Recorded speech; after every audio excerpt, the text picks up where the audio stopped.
Want to see more cool videos on our channel? We do, so press this bell and enable to send notifications. Selling a home is a tough decision. There are many who are emotionally attached to their home, and others do not get sufficient money in return for the same. Here are some of the stubborn owners who did not sell their home for different reasons. Number 10. Austin Spriggs. In downtown Washington, during the height of the real estate boom, Austin Spriggs owned a townhouse where developers were beginning to build condos and offices. Developers paraded in and out of his office, offering Spriggs millions for the building that had housed his small architecture firm since 1980. Each time, Spriggs told them no and held out for more money. Then, as offers dried up, he vowed to turn the place into a pizzeria that would feed newcomers to this once-forgotten strip along Massachusetts Avenue, east of the Washington Convention Center. At a time when mountains of cash were being made in real estate, Spriggs's resistance became the talk of Washington and beyond. 4 years later, the block-long crater that surrounded Spriggs's building was occupied by glass, steel, and brick towers. The pizzeria never opened. After his bank threatened foreclosure, Spriggs put the property up for sale for $1.5 million, nearly half of what one developer had once hoped to pay him. He eventually sold the house in 2011 for $750,000. Number 9. Yang. At first glance, this house looks like it might have been in the middle of a massive explosion, yet is somehow still standing. But the 3-story building in Yishang, Hubei Province, is in the middle of a construction site of a high-tech industrial park and has fallen victim to China's rapid urban development. The lone house, surrounded by piles of dirt left by the ongoing construction, belongs to a man with the surname Yang, who has refused to move during a 2-year battle with the local government. In 2012, Mr. Yang was unable to agree on a relocation compensation amount with the authorities, and the developer subsequently cut off his water and electricity. Both Mr. Yang and his family left the home briefly to move into rented accommodations while his daughter-in-law gave birth. Due to economic reasons, they have since moved back. They are forced to collect water from a river more than a kilometer away. For light, they resort to using candles and lamps. Number 8. Chinese motorway is cut in half. A new motorway in China has been cut in two after a homeowner refused to sell their home to the developers.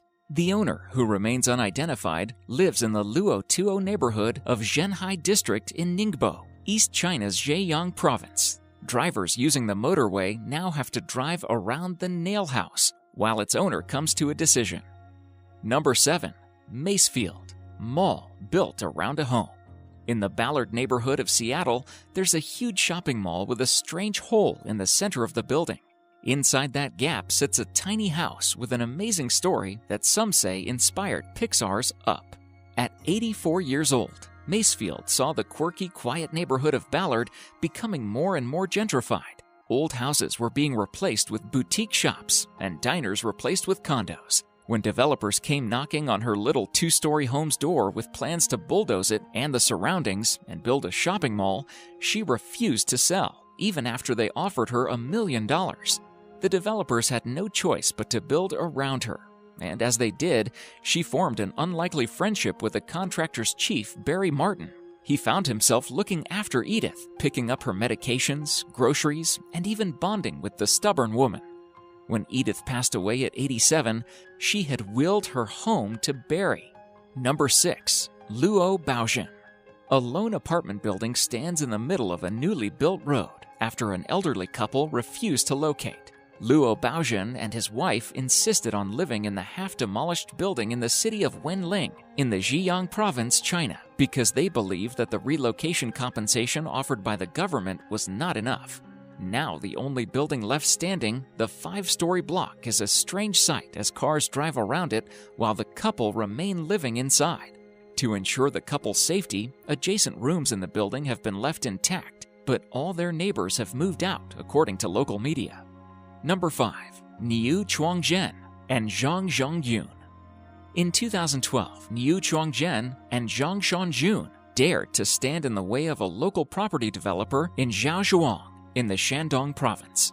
As a result, the resolute couple, both in their 60s, have been left stranded on their tiny spot of land, while all around them the ground has been dug up and skyscrapers erected. The distraught pair were regularly threatened by gangsters and have to fend for themselves over a number of attempts to illegally demolish their ramshackle home. Their utilities were cut off in 2009 when a local developer started the construction of dozens of high-rise residential buildings in the area. Number 4. Nail house with a 360-degree road. If you can't build through it, build around it. City planners seem to have taken this advice quite literally. Motorway builders encircled the homes of 3 Chinese families with a 4-lane flyover after they refused to make way for the bulldozers.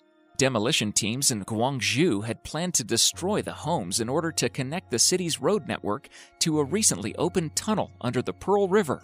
But since the owners refused to sell, they had to make construction adjustments. Some internet users joked that authorities had given the holdouts homes with a 360-degree road view. Number 3. $1 Million Corner. For decades, it's been hidden behind billboards or wrapped in a giant faux shopping bag.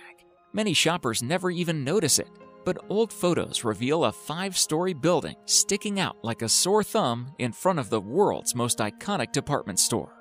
Although Macy's leases ad space on it, the 5-story building has never been owned by the store and is one of the most famous holdouts in New York real estate history. It all started around 1900 when Macy's, then located on West 14th Street, began picking up land in Herald Square for its huge shopping mecca. Macy's had a verbal agreement to buy a plot at the corner of 34th and Broadway, but an agent scored the plot instead. The 5-story building on that corner had been purchased by Robert H. Smith for $375,000, an incredible sum at the time. The idea had been to obstruct Macy's from becoming the largest store in the world. It is largely supposed that Smith, who was a neighbor of the Macy's store on 14th Street, was acting on behalf of Siegel Cooper, which had built what they thought was the world's largest store on 6th Avenue in 1896. Number 2. Chinese highway built around a farm. Drivers on a highway built in 2014 found themselves on a road to nowhere when they hit an entire farm blocking the route. Most of the residents accepted pay packages to move out and allow for construction on a Dongjing China road. But farmer Ye Tan, 72, and his wife Shen, 71, felt they were not offered enough, so they stayed put. Not willing to miss the completion deadline, the local council simply built either side of it. Now Mr. Tan's barn and yard, home to a goat and a few chickens, straddles the highway in East China's Shandong province, completely blocking any cars from getting past. Small vehicles can make their way around on a narrow dirt track to the side. Trucks, however, will have to turn back and take a detour. Motorists have blasted the construction workers for failing to notify anyone about the obstacle, which does not show up on GPS. Number 1. Farm in the middle of a Japanese airport. At Narita Airport in Japan, farmers refuse to part with their land, which happens to be situated in the middle of the airport. More astonishingly, they are in very close proximity to the runway and don't mind experiencing the tremor each time a flight takes off or lands. Since the airport's opening, around 90 planes a day fly over their district, often at an altitude as low as 40 meters, as they take off or approach for landing. The noise often exceeds 100 decibels, a level equivalent to what one hears under an elevated railway. It all started when some of the residents of Narita were angry that the Japanese government tried to use eminent domain to uproot them from their homes and farms. As a result, they fought hard legal battles that allowed them to keep their homes. The government eventually took enough land to build Narita Airport, but with just one runway, not the 3 originally planned, despite the years of bitter resistance. The facility opened in 1978, 2 months after a last-ditch protest in which masked and helmeted leftists took over the almost finished control tower and smashed its equipment. It was the longest and deadliest conflict of the country's post-World War II history, lasting 39 years and claiming the lives of 13 people. The final act in the conflict was played out in July 2005, when the airport authority announced that it had given up trying to persuade 7 farmers holding small plots blocking the southern expansion to sell their land. Thank you so much for watching, and if you enjoy the video, please let me know by clicking the like button. Do share, write a comment, and don't forget to subscribe so that you can catch up my next video.